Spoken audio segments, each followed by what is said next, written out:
The whisper that changed everything. The morning sun shone through the large windows of the diner, casting a soft golden glow over the cozy interior. The smell of sizzling bacon, fresh coffee, and eggs filled the air, mixing with the low murmur of quiet conversations. Sally, the waitress, moved quickly between the tables, a smile on her face as she delivered plates of food to regulars and newcomers alike. It was another ordinary morning, until the moment John Hopkins stepped through the door. John had been on the force long enough to know that mornings like this one, quiet, peaceful, uneventful, were rare.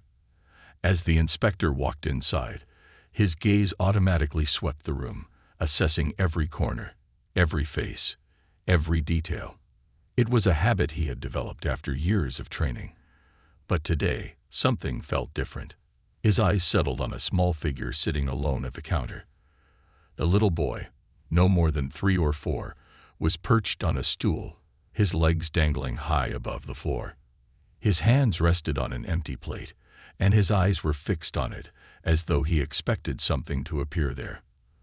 The boy looked small and out of place, like a lost child who didn't belong in the diner's warm atmosphere. John's heart tightened at the sight. "Hey there, buddy," John said softly as he approached the boy. "You okay?" He tried to keep his voice gentle, not wanting to startle him.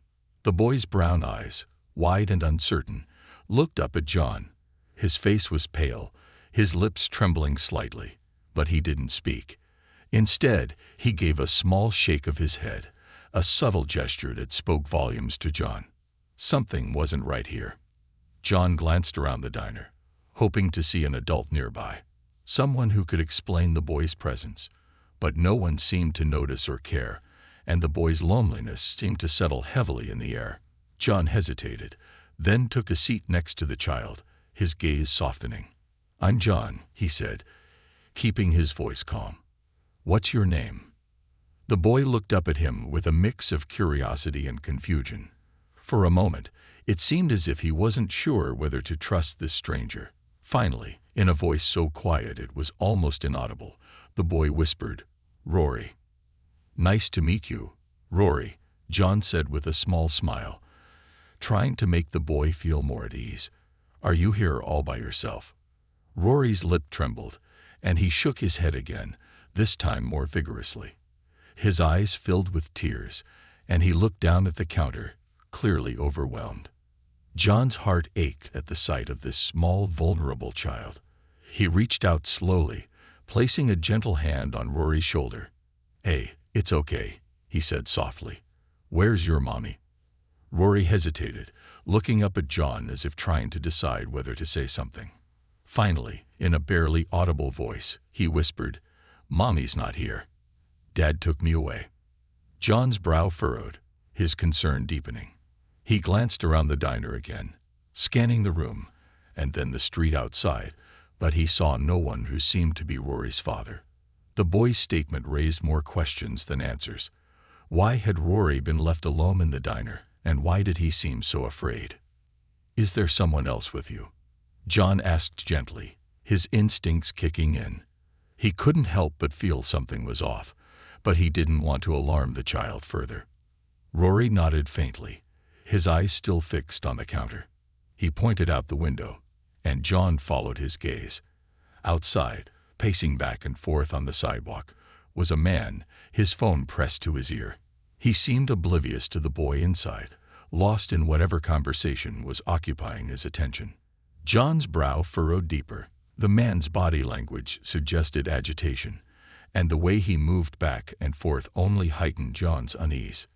"Is that your dad?" John asked, keeping his voice light, trying not to alarm the boy. Rory nodded, though his expression was one of uncertainty. "I don't know," he whispered. "He's been out there for a long time. I'm hungry." John's stomach turned at the thought of a young child being neglected, left alone in a public place while his father argued on the phone outside. It didn't make sense. "Don't worry, buddy," John said, keeping his voice steady. "I'll get you something to eat." He flagged down Sally, who had been busy at the counter, her attention divided between the various tables. John leaned in as she approached. "Can we get a plate of pancakes for the kid?" he asked, his eyes never leaving Rory. "And a glass of milk." Sally gave him a quick nod, her own concern evident as she looked at the boy. "Coming right up," she said before hurrying back to the kitchen. As Rory sat silently, still staring at his empty plate, John could sense the anxiety growing in the boy. His small hands twitched with nervous energy, and his lips trembled as though he was trying to hold back tears. John's protective instincts kicked in, and he felt a surge of anger and frustration at the man outside who had left his son alone without a second thought. "Hey, Rory," John said softly, trying to distract him from his growing discomfort. "You're gonna love these pancakes. They're the best in town." Rory didn't respond right away, his eyes still on the plate in front of him. But after a moment, a small smile tugged at the corners of his lips. "Really?" he asked, his voice hesitant but hopeful. "Really," John confirmed, offering a reassuring smile. "And when you're done, we'll get you a glass of milk too. Sound good?" Rory nodded, his eyes brightening for a moment. John could feel the boy's tension ease just a little, and it gave him hope that maybe, just maybe, he could help him feel safe again. A few moments later, Sally returned with a stack of fluffy pancakes and a tall glass of milk. "Here you go, sweetie," she said gently, placing the food in front of Rory. "Enjoy." "What do we say?" John prompted softly, his gaze never leaving the boy. Rory hesitated for a moment, then, in a voice barely above a whisper, said, "Thank you." John smiled and gave him an encouraging nod. "You're welcome." As Rory eagerly dug into the pancakes, John's eyes never left the man outside. The father had stopped pacing now, but he still seemed unaware of the scene inside. John's mind raced. There was something off about this entire situation, but he couldn't put his finger on it just yet. One thing was clear: Rory was in need of help. John leaned back slightly in his seat, keeping a watchful eye on both the boy and the man outside. The day had started off as nothing more than a routine stop for breakfast, but now John couldn't shake the feeling that this was no ordinary encounter. And as Rory continued to eat, oblivious to the danger that had started to unfold around him, John knew that the boy had already shared a secret, one that was about to turn everything upside down. The man outside. The minutes passed in silence as John watched Rory devour the pancakes with a hunger that seemed to surpass the simple act of eating. Each bite was gobbled down quickly, almost ravenously, as if the boy hadn't had a proper meal in days. His little hands, stained with syrup, gripped the fork tightly, but his eyes remained fixed on the food, never straying from the plate in front of him. John's heart ached as he watched the child, his mind turning over the details of the situation, each one raising more questions than answers. John's instincts had never failed him, and right now they were screaming that something was terribly wrong. The man outside, Rory's father, apparently, hadn't even looked inside the diner, hadn't checked on his son, hadn't offered any sign that he cared for the boy's well-being. John's eyes flicked to the window once again, where the man stood, still pacing back and forth, his phone glued to his ear. The man's body language spoke volumes. He was agitated, gesturing wildly as he talked, his brow furrowed with frustration. It didn't take an expert to see that this wasn't a casual conversation. It was heated, full of emotion, full of anger. John couldn't hear the words from inside the diner, but the way the man moved, the way his jaw clenched and his fists occasionally balled up, told John everything he needed to know. This was not a father having a normal conversation. This was a man who was fighting something or someone, and that fight was consuming him. John's gaze narrowed. The more he watched the man outside, the more he felt the weight of unease pressing down on him. Why had he left his young son alone in the diner? Why had he been so distant, so wrapped up in whatever was happening on the other end of that phone call? And why had Rory been left alone to eat a meal, his tiny face showing signs of exhaustion and fear? John looked down at Rory, whose small mouth was still working its way through the pancakes, though at a slower pace now. The boy's eyes were flickering nervously toward the window, toward his father, as though unsure whether he should be looking at the man outside or the stranger sitting beside him. Rory's vulnerability was palpable, his fear hanging in the air like a cloud. John could see the signs. The boy was afraid. But of what? The situation wasn't just strange, it was dangerous. John could feel it in his gut. Rory paused for a moment, his fork hovering in the air as he glanced out the window again. John followed his gaze, his stomach tightening as he watched the man outside stop in his tracks. The father had finally noticed something was happening. His shoulders stiffened, his posture straightened, and then, with a look of frustration that was almost palpable, the man marched toward the door of the diner. John's heart skipped a beat. The man had finally realized that his son was no longer sitting quietly, unattended. John took a deep breath, trying to steady his nerves. He wasn't expecting this to be easy, but he was ready for whatever came next. The bell above the door jingled loudly as the man entered, his face twisted in a mix of anger and confusion. The diner, which had been filled with the quiet hum of morning chatter, suddenly fell silent. Everyone's eyes shifted toward the newcomer. The atmosphere thickened with tension as John stood up slowly from his seat, his hand instinctively hovering over the radio on his belt. "What's going on here?" the man demanded, his voice sharp, laced with frustration as he strode toward John and Rory. His eyes were wild, his focus entirely on John. The man's hands clenched into fists at his sides, and there was a hardness in his gaze that didn't sit well with John. This wasn't a typical father concerned about his child. This man was defensive, like he was about to lash out. John stood his ground, his voice calm but firm. "Sir, I'm Officer John Hopkins. I'm just making sure your son is okay." "I told you. I was right outside," the man snapped, his voice rising with each word. "He's fine. He's fine. I don't need anyone poking around in my business." John's eyes never left the man's, his tone unwavering. "It's not about your business, sir. It's about his safety. You can't just leave a child alone in a place like this, unattended, without making sure he's okay." The man's nostrils flared as his frustration built. "I told you he's fine. And he's my son. I don't need you telling me how to raise him." John held up a hand, trying to de-escalate the situation. "I understand, Mr. Parker," he said, his voice even. "But I need to verify a few things. Your son is in my care right now. I need to make sure you're who you say you are." The man's face twisted in disbelief. "Are you kidding me? You think I'm some kind of stranger to my own son?"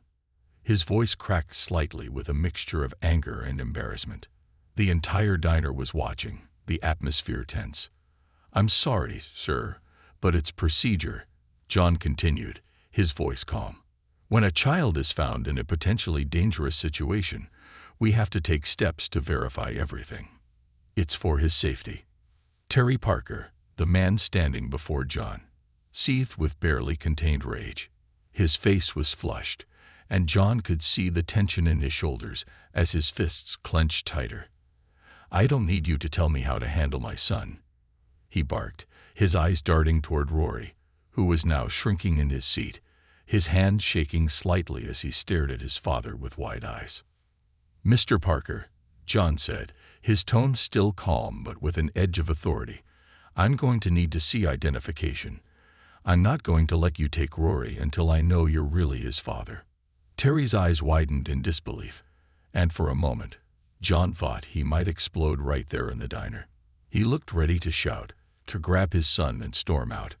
But instead, he took a step back, glancing between John and Rory. The brief moment of silence was heavy, filled with unspoken tension. "I don't have to show you anything," Terry snapped, his voice rising with anger. "I'm his father, and we're leaving right now." John took a deep breath, standing his ground. "Mr. Parker, I'm afraid that's not going to happen.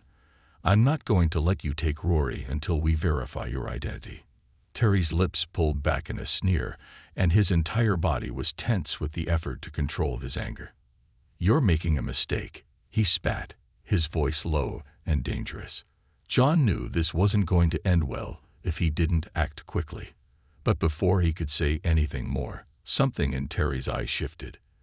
It was a fleeting moment, one that John barely caught, but it was enough to make him pause. There was fear there, fear that wasn't just about being caught or confronted by an officer. It was a fear of something deeper, something darker. John's mind raced. What was Terry afraid of?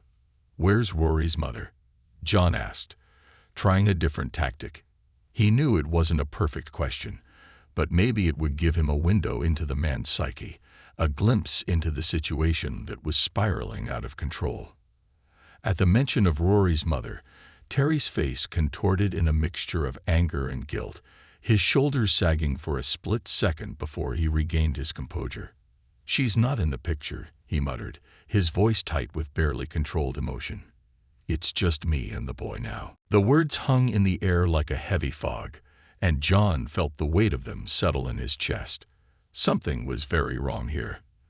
The way Terry said it, almost like he was hiding something, like he didn't want to say too much, sent a chill down John's spine. But before John could respond, Terry lunged forward, grabbing Rory by the arm with a force that made John flinch. John didn't think.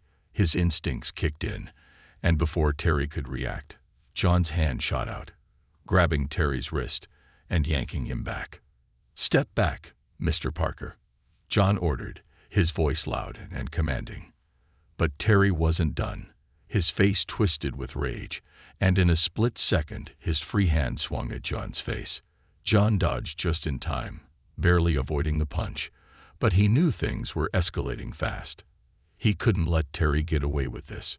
Before Terry could swing again, John tackled him to the ground, using his weight to pin him down.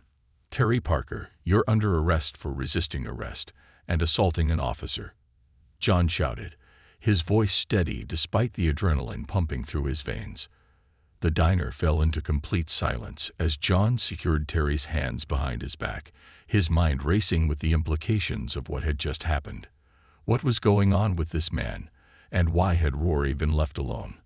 John's heart pounded in his chest, and the only thing he knew for sure was that this wasn't the end. It was only the beginning. The man outside. John's breath was steady as he held Terry down, ensuring the man was secure. The diner was eerily silent, save for the soft clink of silverware and the quiet hum of the fridge in the back. Every pair of eyes in the room was locked on the scene unfolding. The tension was palpable. The small boy sitting at the counter, barely old enough to understand the chaos around him, stared wide-eyed. His small hands froze in midair as he clutched his fork. John's mind raced as he kept his weight on Terry, ensuring the man couldn't move. His pulse was still elevated from the sudden physical confrontation, but his training kept him calm. He focused on the task at hand, securing the suspect. But in the back of his mind, his thoughts raced faster than his movements. There was something about this whole situation that wasn't right. The moment John had tackled Terry to the ground, he had seen a flicker of desperation in the man's eyes. It wasn't just anger. It was fear. Fear of being caught. Fear of something much larger than what John had initially suspected. Terry's whole demeanor had shifted. It was like something in him broke when he realized he couldn't control the situation any longer. And John couldn't help but wonder what Terry was hiding. "Get off me." Terry spat, wriggling beneath John's weight, but John didn't let up. He was used to this. He had been in enough scuffles to know when a suspect was trying to escape and when they were genuinely panicked. Terry's flailing was a mix of fury and desperation, but there was no real fight left in him. John had the situation under control. John pulled out his handcuffs, securing Terry's wrists behind his back. "You're under arrest for resisting arrest and assaulting an officer," John said, his voice calm but firm. John then signaled to Sally, who had been standing at the counter, looking as if she might collapse from the tension.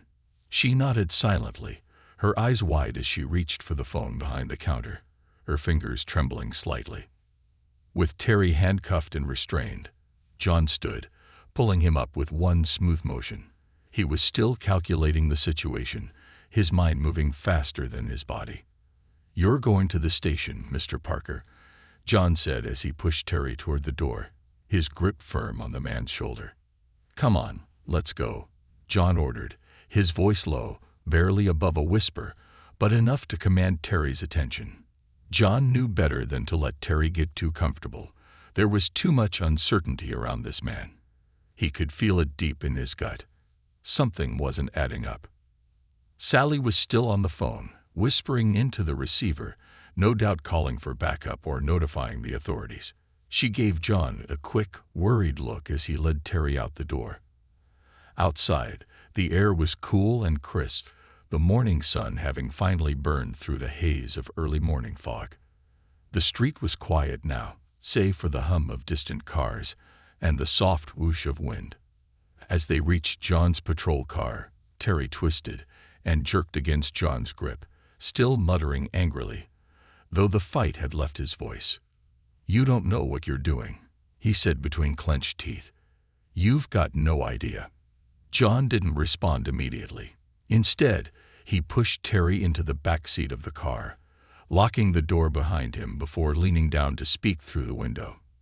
"You're not going anywhere until we figure this out, Mr. Parker." The man's eyes flared with defiance, but John wasn't intimidated. He had dealt with enough criminals to know when someone was all talk and when they were dangerous. Terry didn't scare him, but the nagging suspicion that something far darker was at play wouldn't leave him. His mind kept returning to Rory, the little boy who had whispered to him, the boy who had been so terrified yet seemed to know more than he should. John glanced at the patrol car parked next to his, where Rory sat quietly, a small figure in the backseat. Officer Martinez was with him, speaking softly, trying to comfort the boy. But John could see the fear in Rory's eyes even from here, wide, innocent eyes that hadn't yet learned to hide their emotions. His small hands were gripping the seatbelt, and he kept glancing around nervously, as if he was expecting someone to jump out at him from the shadows. John's heart ached at the sight. It wasn't just that Rory was scared.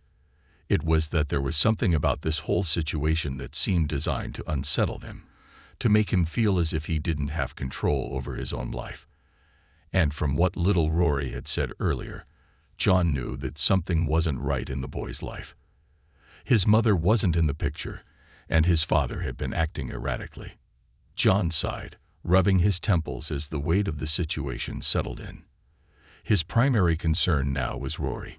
He needed to get to the bottom of this mystery, to figure out what had caused this little boy to end up in a diner, alone and hungry, with no one but a distracted, angry father on the other end of a phone call. "John, we need to talk." Officer Martinez called over from the other car, interrupting his thoughts. John straightened, his eyes never leaving Terry, who was sitting silently in the back of the car, staring out the window with a brooding, almost lost expression.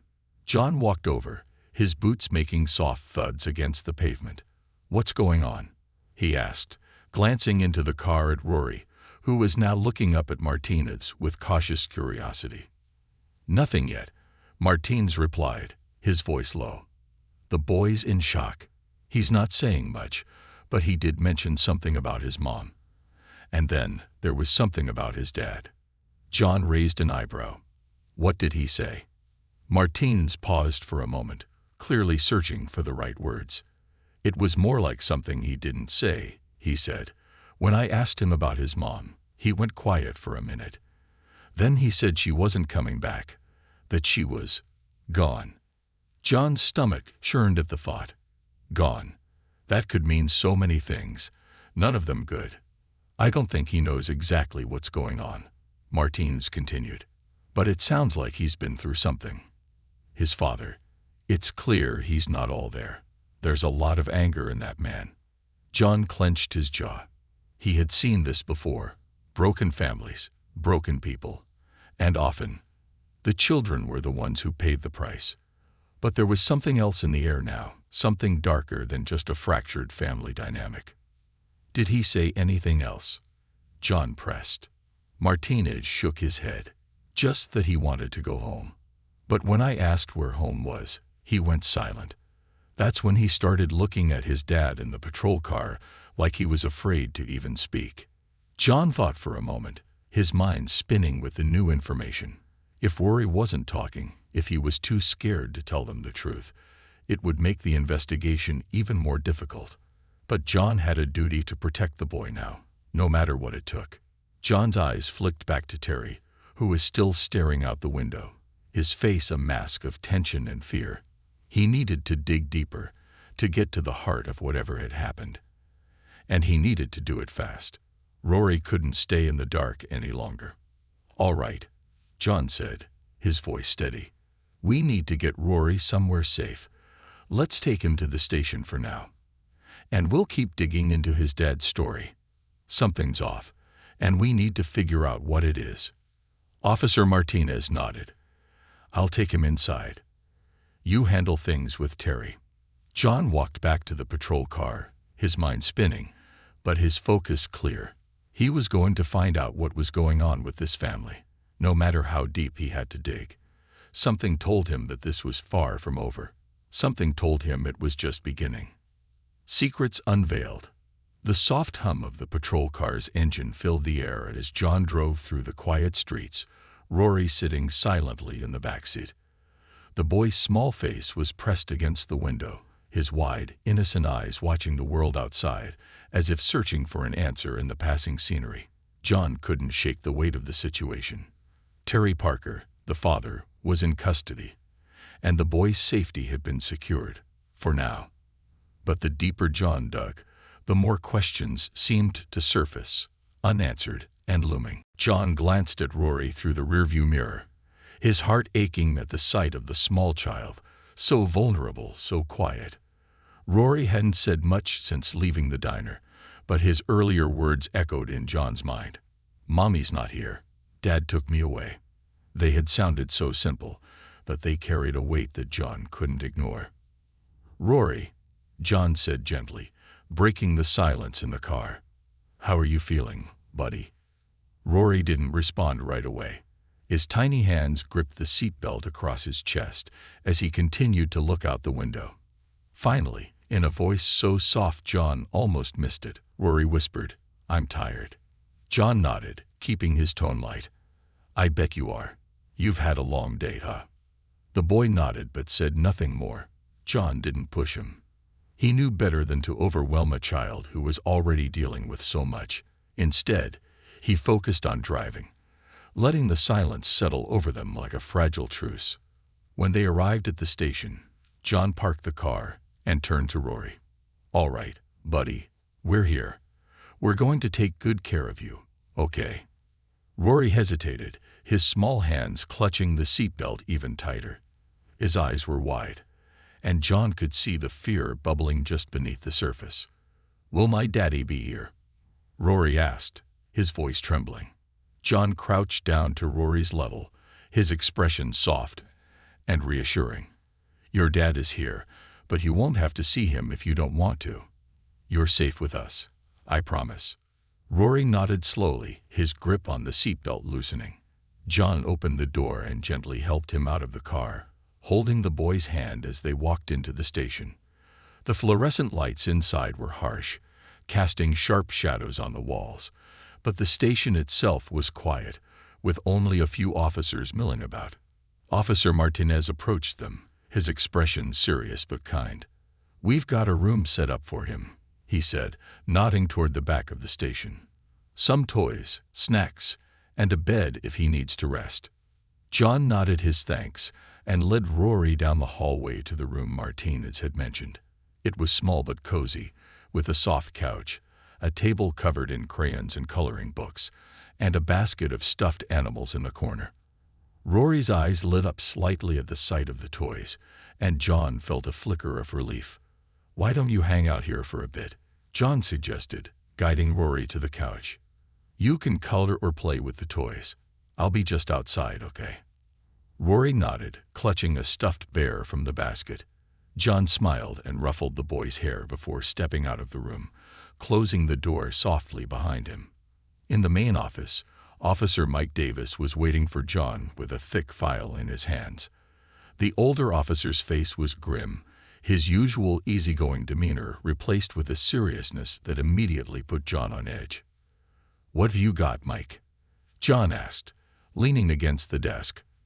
Mike handed him the file, his lips pressed into a thin line. "You're not going to like it." John opened the file and scanned the contents, his brow furrowing deeper with each passing second. It was a background check on Terry Parker, and what it revealed wasn't good. Multiple run-ins with the law, including charges of domestic violence and child endangerment. Most of the charges had been dropped or dismissed, but the pattern was clear. Terry Parker was no stranger to trouble. "What about the mother?"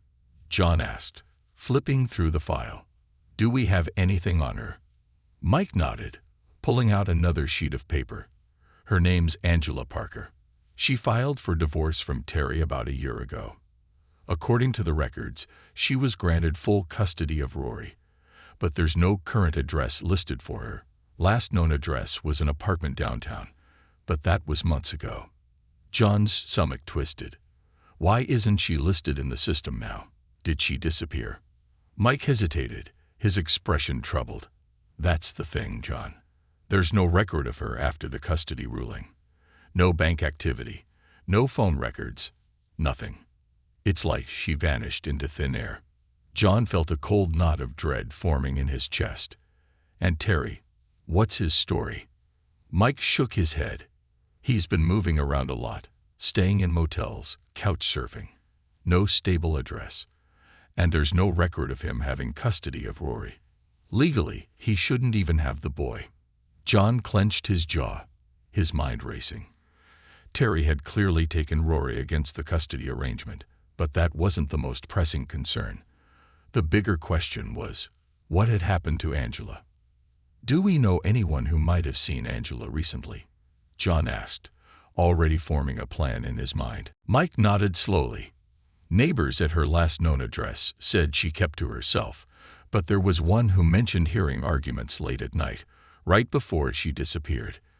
The neighbor said Angela seemed scared of Terry. John's gut twisted.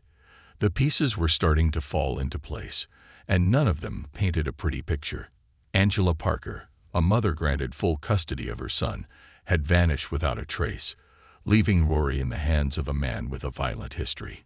John's instincts told him there was more to the story, something darker, something sinister. Back in the makeshift playroom, Rory was sitting quietly on the couch, his small hands clutching the stuffed bear tightly. John stepped inside, his expression gentle but serious. He crouched down in front of the boy, his voice soft. "Rory, I need to ask you something very important," John said. "Can you tell me anything about your mommy? Do you know where she might be?" Rory's face fell, and he looked down at the bear in his lap. "Mommy's gone," he whispered. "Daddy said she's not coming back." John's heart sank. "Did your daddy say why, Rory?" Rory hesitated, his little hands tightening around the bear. He said Mommy was bad, that she didn't love me anymore." John felt a surge of anger at Terry's manipulation. "Rory," he said gently, "I want you to know something. Your mommy loved you very much, and it's not your fault she's not here. Do you understand?" Rory nodded slowly, tears welling up in his eyes. "I miss her." John placed a reassuring hand on the boy's shoulder. "We're going to find her, Rory. I promise. And we're going to make sure you're safe." As John left the room, his resolve hardened. Terry Parker was hiding something. John was sure of it. And whatever it was, it had left a 3-year-old boy without his mother and a terrified expression in his eyes. John knew he had to dig deeper, to uncover the truth, no matter how dark it might be. Shadows of the past. John sat at his desk, his eyes scanning the case file in front of him for the third time. Despite the hours he had spent combing through the information, the story it told felt incomplete, like a jigsaw puzzle with critical pieces missing. Angela Parker's disappearance loomed large over the entire situation, and the threads tying her to Terry and Rory were tangled in ways that made John's head ache. The station was quiet now, the hum of fluorescent lights blending with the distant murmur of conversations in the hallways. Rory was fast asleep in the room set up for him, clutching the stuffed bear tightly. His small face finally relaxed in a way John hadn't seen before. But even as the boy rested, John felt the weight of the clock ticking. Time was slipping away, and he needed answers. Officer Martinez entered the room, a mug of coffee in one hand and a file in the other. He placed the coffee in front of John and sat down across from him, his face reflecting the same concern John felt. "I pulled some more records on Angela," Martinez said, sliding the file across the desk. "It's not much, but it might help." John opened the file and began skimming the contents. It contained details about Angela's life before she met Terry, a promising young woman with a degree in social work, a stable job, and a close-knit group of friends. But as John flipped through the pages, a pattern began to emerge. After Angela married Terry, everything changed. Her employment record became sporadic, with gaps that coincided with police reports of domestic disturbances. There were restraining orders filed and then dropped, visits to shelters for battered women, and eventually the custody battle that ended with Angela gaining full custody of Rory. And then, silence. No activity, no record of her existence after that point. "She was trying to get away," John said quietly, his eyes lingering on a grainy photo of Angela and Rory taken shortly after the custody ruling.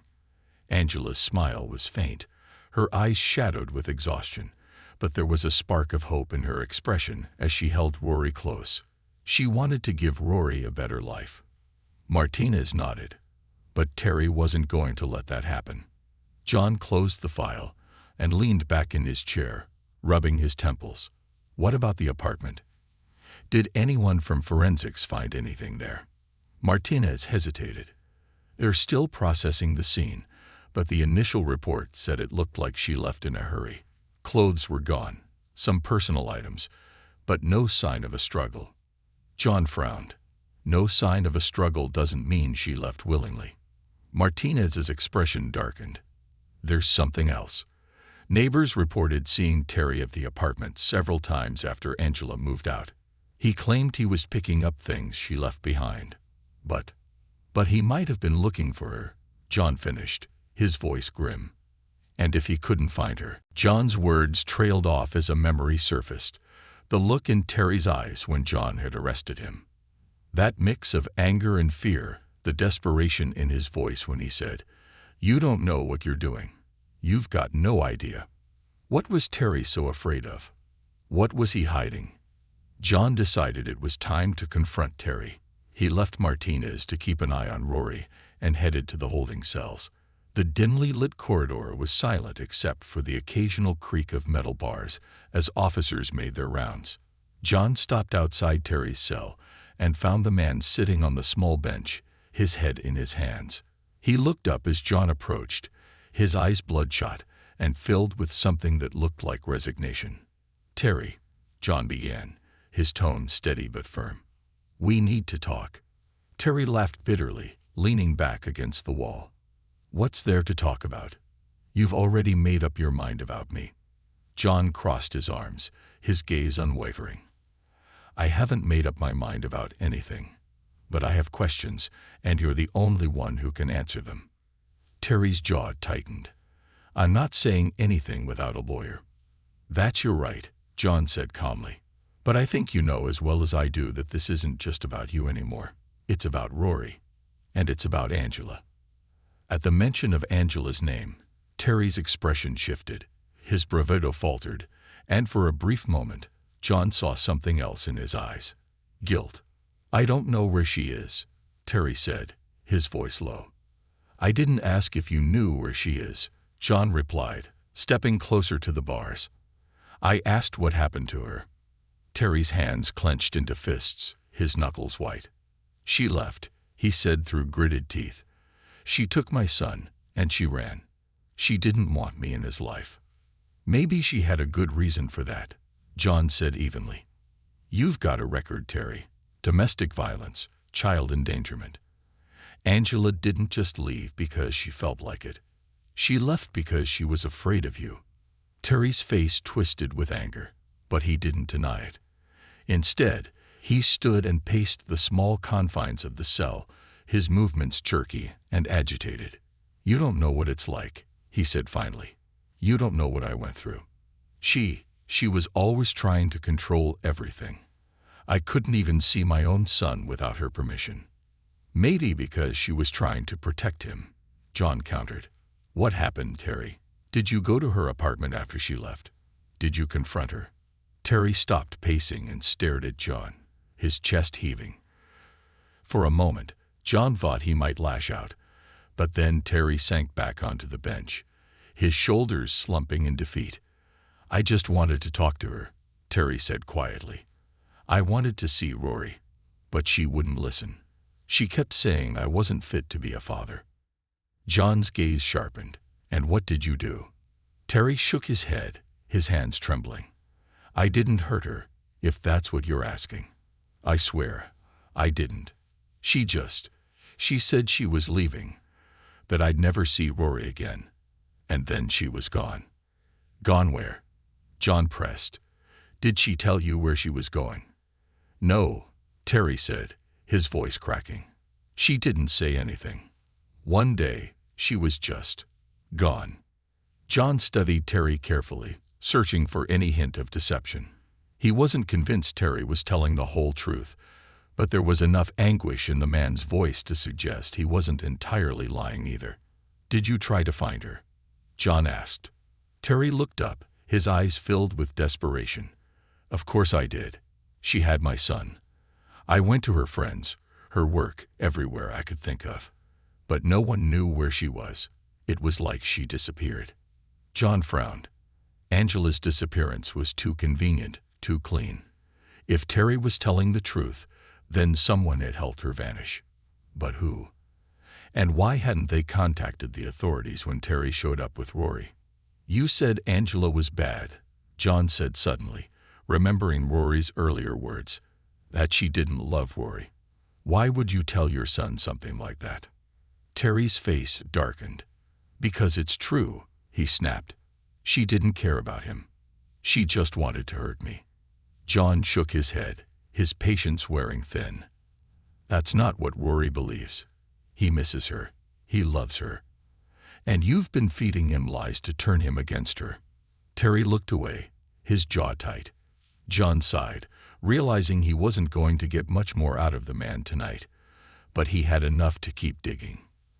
As John left the holding cells, his mind raced with possibilities. If Angela had truly disappeared, there was a chance she was still alive, and still in danger. But if Terry was lying, if he had done something to her, John knew he had to find out, and soon. Rory's future depended on it. John exited the holding area, his mind swirling with conflicting theories.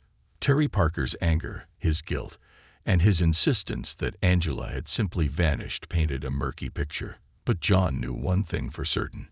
Angela hadn't left on her own without good reason. Whether she was in hiding or something worse had happened, John needed to find out. Rory's future, and perhaps his life, depended on it. In the hallway, Officer Martinez was waiting, leaning casually against the wall, though his expression was far from relaxed.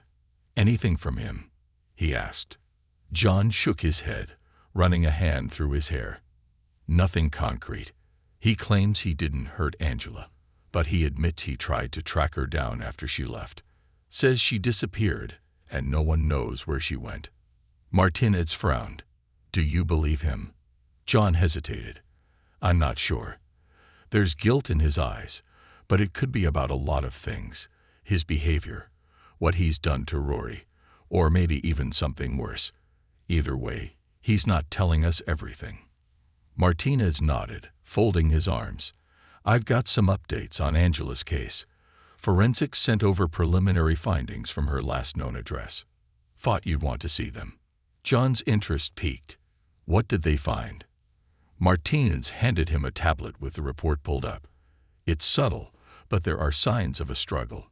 Scuff marks on the hardwood floor near the door, a broken vase swept into a corner. And, this is the kicker, trace amounts of blood near the kitchen. Not a lot, but enough to raise red flags." John's stomach tightened. Blood. Did they run it for a match? Martinez nodded. They're working on it now. But there's more. A neighbor mentioned something earlier that didn't seem important at first. She heard a loud argument the night Angela disappeared. She thought it was just another fight between Angela and Terry, so she didn't report it. John's jaw clenched. So Terry's the last known person to see her alive, and there's physical evidence of violence in her apartment. Looks that way, Martinez confirmed. But we don't have enough to tie him to anything yet. No witnesses, no body, and if Angela really did go into hiding, she's doing a damn good job of staying off the grid. John leaned against the wall, the weight of the case pressing down on him. The picture was becoming clearer, but it was still incomplete. Angela had been trying to escape a dangerous situation, but something, or someone, had stopped her. Whether it was Terry or another unknown factor, John couldn't be sure. But one thing was clear. Rory was caught in the middle of a tragedy far beyond his comprehension. We need to find her, John said finally, one way or another. Either she's out there and needs help, or... He trailed off, unable to voice the darker possibility. Martinez nodded, his expression grim. Agreed. I'll keep following up with forensics and see if we can dig up anything else from the apartment. You? I'm going to start looking into her social circle, John said. Friends, co-workers, anyone who might have helped her disappear. Someone has to know where she went. Back in his office, John began combing through Angela's contact list. It was a tedious process, but he was determined. Names of friends, old colleagues, and neighbors scrolled across the screen, each one a potential lead. He started with the most recent entries, people Angela had interacted with shortly before her disappearance. One name stood out, Samantha Hayes. Angela and Samantha had been close friends, according to the records. Samantha had even filed an affidavit in support of Angela during the custody battle. If anyone knew what had happened to Angela, it would be her. John dialed the number listed for Samantha and waited as the phone rang. On the third ring, a soft, cautious voice answered. Hello. Ms. Hayes. This is Inspector John Hopkins with the City Police Department. I'm calling about Angela Parker. There was a long pause on the other end of the line. When Samantha finally spoke, her voice was tinged with fear. Is this about Terry? John's instincts sharpened. Yes, it is. Angela's been missing for some time, and I believe you might have information that could help us find her. Another pause, then a deep sigh. I don't know where she is, Samantha said, but I know why she ran. John grabbed a notepad, ready to write. Go on. Terry was dangerous, Samantha said, her voice trembling. Angela told me everything. He was controlling, manipulative, and when she tried to leave him, he became violent. The last time I saw her, she was terrified. She said she couldn't stay in one place for long because Terry was following her. Did she say where she was going? John asked. No, Samantha replied. She didn't want to tell anyone. She thought it was safer that way. But she did mention she had a plan, a place she could go where Terry wouldn't find her. Any idea what that might be? John pressed. Samantha hesitated. She talked about a cabin her parents owned when she was a kid. It's in the woods, about 2 hours outside the city. She said it was the only place she felt safe. John's heart raced. Do you know the address? No, but I can give you the general area, Samantha said. It's near Lake Haven, up north. There's a cluster of cabins there, but Angela's family's was the one with the green shutters. John scribbled down the information, his mind already racing with possibilities. If Angela had gone to the cabin, there was a chance she was still there, or at least evidence of what had happened to her might be. Thank you, Miss Hayes, John said. You've been a big help. Please find her, Samantha said softly. She doesn't deserve this. John wasted no time. He gathered a small team and prepared to head out to the cabin. As he passed the room where Rory was staying, he paused, peeking inside. The boy was awake now, quietly coloring in one of the books Martinez had left for him. His small face was calm, but there was a sadness in his eyes that John couldn't ignore. "Rory," John said gently, stepping inside. "I'm going to go look for your mommy, okay? I need you to stay here with Officer Martinez. He's going to take care of you while I'm gone." Rory looked up, his eyes wide. "You're going to find her." John crouched down to Rory's level, his expression warm and reassuring. "I'm going to do everything I can. You just stay here and be a good boy, all right?" Rory nodded, clutching the stuffed bear tightly. "Okay." John ruffled the boy's hair before leaving the room. As he stepped outside and climbed into the car with his team, he couldn't shake the image of Rory's hopeful face. He had to find Angela. For her sake, and for Rory's. The cabin in the woods.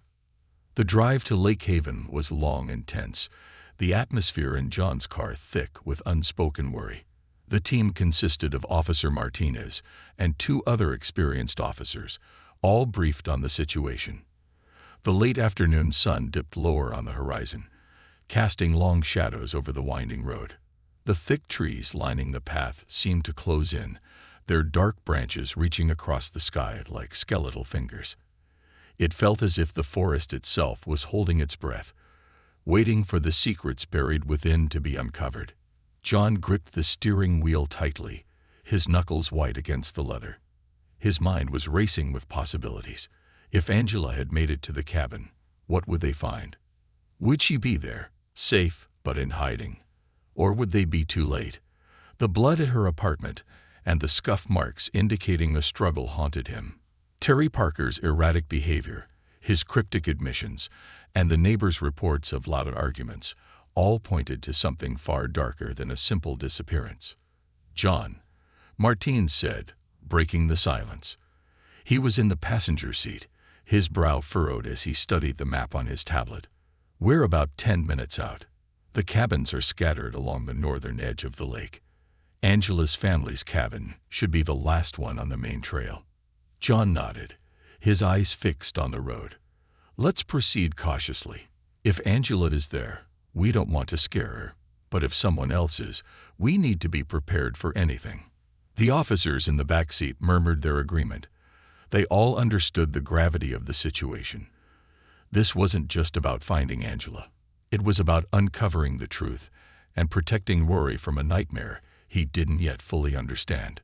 The forest grew denser as they neared the lake, the trees towering overhead, their branches blocking out much of the fading sunlight. The road turned to gravel, and the crunch of tires on the rocky path echoed eerily in the quiet. When they finally reached the end of the trail, the cabin came into view. It was small and rustic, nestled among the trees like a forgotten relic of another time. The green shutters Samantha had described were faded and peeling, but they were unmistakable. The front porch sagged slightly, and the windows were dark, the cabin giving off an air of abandonment. But as John pulled the car to a stop, he noticed something that made his heart race, a faint plume of smoke rising from the chimney. "Someone's here," Martine said, his voice low. John nodded, signaling for the others to move quietly. They exited the car, their boots crunching softly on the gravel. John took the lead, his hand resting on his holstered weapon, though he hoped it wouldn't come to that. Martins and the other officers followed, their movements cautious and deliberate. As they approached the cabin, John noticed other signs of recent activity. The porch steps were clear of debris, as though someone had swept them, and a pile of chopped firewood sat neatly stacked near the door. Whoever was inside had been there long enough to settle in. John raised a hand, motioning for the others to stop. He stepped onto the porch, the old wood creaking under his weight, and knocked firmly on the door. "Angela Parker, this is Inspector John Hopkins with the city police. I need to speak with you." There was no response. John waited a moment, then knocked again, louder this time. "Angela, if you're in there, we're here to help. Please open the door." Still, nothing. John glanced back at Martinez, who gave a slight nod, his hand on his own weapon. John tried the door handle. It turned easily, the door swinging open with a faint creak. The cabin's interior was dimly lit, the only light coming from a small fire crackling in the stone fireplace. The air smelled faintly of wood smoke and something floral, like lavender. The room was sparsely furnished, a worn couch, a small table, and a couple of chairs. A pot sat on the stove in the corner, steam rising from it, suggesting someone had been cooking recently. "Clear," Martine said softly, sweeping his flashlight over the main room. John's eyes scanned the space, noting every detail. There were no signs of a struggle, no overturned furniture or broken items. Everything was eerily calm. But something felt off. It was too quiet, too still, as if the cabin itself were holding its breath. "Let's check the back," John said, his voice low. He gestured for Martinez to follow him while the other officers secured the main room. They moved down a narrow hallway, their footsteps muffled on the wooden floor. The first door on the left opened into a small bedroom. The bed was neatly made, and a few items of clothing were folded on a chair in the corner. On the nightstand was a framed photo of Angela and Rory, their faces alight with happiness. John's chest tightened at the sight. Angela had been here, but where was she now? "John," Martinez called softly from the end of the hall. His tone carried an edge that made John's pulse quicken. John hurried to where Martinez was standing outside the bathroom. The door was slightly ajar, and a faint rustling sound came from within. Martinez motioned for John to take the lead. John nodded, his hand on his weapon as he pushed the door open. Inside, a woman sat on the floor, her back against the tub, her arms wrapped tightly around her knees. Her dark hair was disheveled, and her face was pale and drawn, but John recognized her instantly. It was Angela. "Angela Parker," John said gently, lowering his hand from his weapon. Angela flinched at the sound of his voice, her wide eyes darting to him and then to Martinez. She looked like a cornered animal, terrified and ready to bolt. "It's okay," John said, keeping his voice calm. "We're here to help. You're safe now." Angela shook her head, her voice barely a whisper. "No one's safe. He'll find us." John crouched down to her level, his expression soft but determined. "Terry's in custody. He can't hurt you or Rory anymore." At the mention of Rory, Angela's face crumpled, tears spilling down her cheeks. "Rory, is he okay? Is he safe?" "He's safe," John assured her. "He's back at the station. He misses you." Angela buried her face in her hands, her body shaking with silent sobs. John gave her a moment before speaking again. "Angela, I need you to tell me what happened. Why did you run? What are you so afraid of?" Angela looked up at him, her eyes red and swollen. "You don't understand. Terry's dangerous. He said he'd kill me if I took Rory. He said I'd never see my son again." John's jaw tightened. "Did he hurt you? That night at your apartment?" Angela hesitated, her gaze dropping to the floor. "He came over. I told him to leave, but he wouldn't. He started yelling, grabbing me. I fought back, and I hit him with something. A vase, I think. He fell, but he got up again. I ran. I didn't know what else to do." John exchanged a glance with Martinez. The scuff marks, the broken vase, the blood, they all fit Angela's story. But there was more to uncover. "Angela," John said carefully, "did Terry follow you here?" Angela shook her head. "I don't think so. I've been careful, but I can't stay in one place for long. I didn't want to leave Rory, but I didn't have a choice. I couldn't let Terry find him." John placed a reassuring hand on her shoulder. "You did the right thing, Angela. We're going to protect you and Rory, but we need to bring you back to the station. This isn't over yet." Angela nodded slowly, her body sagging with exhaustion and relief. For the first time, John saw a flicker of hope in her eyes. As they helped her to her feet and led her out of the cabin, John couldn't shake the feeling that they were walking into the final chapter of a story far more dangerous than he had anticipated. Terry Parker might be in custody, but the shadows of his actions still loomed large, and John was determined to ensure they didn't claim another victim. Unraveling the truth. The ride back to the station was filled with a tense silence. Angela sat in the back seat, her eyes fixed on the dark forest passing by, her hands clasped tightly in her lap. John glanced at her through the rearview mirror, noting the subtle tremor in her fingers. Angela Parker was a woman who had been pushed to her limits, and though she was safe now, the weight of her fear still clung to her like a second skin. Beside John, Officer Martinez drove with quiet focus, his jaw set in a grim line. They had found Angela, but there was more work to do. Terry Parker was in custody, but Angela's story, coupled with the evidence found at her apartment, hinted at a deeper, more sinister truth.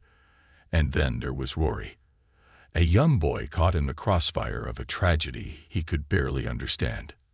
When they arrived at the station, Angela hesitated as John opened her door.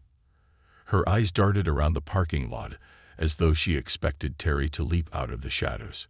"He's not here," John said gently, offering her a steadying hand. "You're safe now." Angela nodded, though her movements were stiff and mechanical. As John led her inside, he couldn't help but feel the weight of her trauma, a burden that had been growing for far too long. Rory was waiting in the playroom when Angela stepped inside. The moment his wide eyes landed on her, he dropped the crayon he was holding and scrambled off the couch. "Mommy," he cried, running toward her. Angela dropped to her knees, catching him in her arms and holding him tightly. Tears streamed down her face as she buried her head in his small shoulder, murmuring words of love and apology. Rory clung to her, his tiny hands gripping her shirt, as though he were afraid she might disappear again. John stood in the doorway, watching the reunion with a mixture of relief and determination. It was a moment of solace, but the battle was far from over. Terry might have been detained, but John knew the legal system could be unpredictable. They needed to ensure Angela and Rory were safe for good. "Angela," John said softly after a few moments, not wanting to disrupt the tender scene but knowing they needed to move forward. "We need to talk. I need you to tell me everything. The more I know, the better I can protect you and Rory." Angela looked up, her tear-streaked face resolute. She nodded, pulling Rory into her lap as she turned to face John. "I'll tell you everything," she said, her voice steady despite the emotion in her eyes. "I just want this to end." They moved to an interview room, where Angela sat across from John, her hands still gripping Rory's small ones. Martinez joined them, a recording device on the table to document her statement. "It started not long after Rory was born," Angela began, her voice trembling slightly. "Terry was different back then. He wasn't perfect, but he loved Rory. Or at least I thought he did." She paused, taking a deep breath. But as Rory got older, Terry started to change. He became controlling, angry all the time. He would yell at me for the smallest things, and when I tried to stand up to him, it got physical. Angela's voice broke, and she looked down at Rory, who was sitting quietly in her lap. She stroked his hair gently, as though reassuring herself that he was still there. "I filed for divorce after he hit me in front of Rory," Angela continued. "I couldn't let my son grow up thinking that was normal. But Terry didn't take it well. He swore he'd never let me leave him, that he'd fight me for Rory." John nodded, encouraging her to go on. "When I won custody, I thought it was over," Angela said. "I thought Rory and I could finally start over. But Terry started showing up at my apartment. He'd bang on the door, yell at me through the walls. He even followed me to work a few times. I reported it, but nothing ever came of it. The police said they couldn't do much without solid evidence." Her hands tightened around Rory's. "The night he came to my apartment, I knew something was different. He wasn't just angry, he was out of control. He broke the door down and started screaming at me, accusing me of trying to ruin his life." Angela's voice wavered, but she pressed on. "When he grabbed me, I fought back. I hit him with the vase, and he fell. I thought he was going to kill me, so I grabbed Rory and ran." John leaned forward, his tone calm but firm. Angela, when you left, did you see Terry get up? Did you see what he did after? Angela shook her head. I didn't look back. I just ran. I didn't know what else to do. Martinez spoke up. Angela, the forensics team found blood at your apartment. It matches your story, but it also means Terry could try to twist the narrative. If he claims you attacked him without provocation, we'll need to counter that. Angela's eyes widened with fear. He'll lie. He always does. He'll say whatever he needs to make himself look like the victim. John placed a reassuring hand on the table. We'll deal with that. Right now, we have enough evidence to show that Terry violated the restraining order and endangered you and Rory. And with your testimony, we can push for full protection. Angela nodded, her resolve hardening. I'll do whatever it takes. As the interview concluded, John stepped out to review the evidence with Martinez. They now had a clearer picture of what had happened, but John knew they needed more to ensure Terry couldn't manipulate the situation.